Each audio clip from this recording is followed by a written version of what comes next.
sharing your solidarity with him, even by amplifying that what has happened is wrong and should not be happening in a country like ours. So from the onset, we want to be very clear that what happened has no place in this society in today's time. It is really a shame that yesterday, of course, you're aware that investigations were not carried out.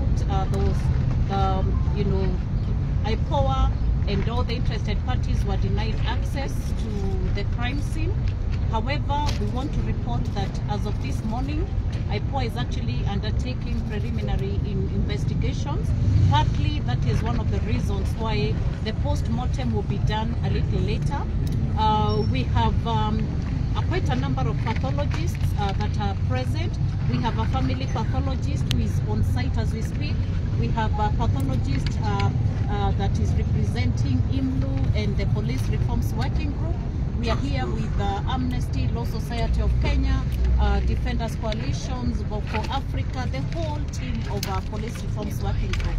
We want to assure the public of one thing, that we will not relent until the truth is determined, until all the evidence is gathered and has been analyzed, and that there is determination of the actual cause of death for the late Albert. We want to assure the public that we are going to stand by them as the whole process is conducted, and we'll be providing you with updates of what is happening as much as we can. So as soon as the post-mortem is about to be conducted, we will alert you and we will share with you the findings. So please just let you know, we want to give you that assurance that we are with you and will present the findings. We are standing with the family and we will not leave them exposed, and we will also fight to ensure that there is no interference with the evidence whatsoever. Lose their lives.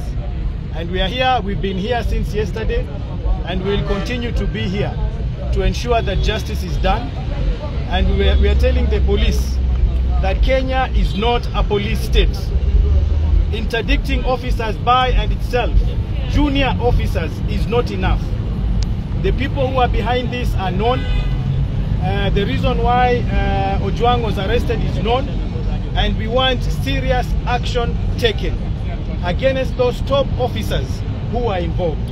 So tunaendelea kufuatilia postmortem, tunataka kuhakikisha imeweza kufanyika kwa usawa kabisa, ndio tuweze kujua the reason behind his death. And then after that, we're expecting heads to roll. We're expecting senior officers to pay for the loss of lives that we continue to witness in this country. Thank you.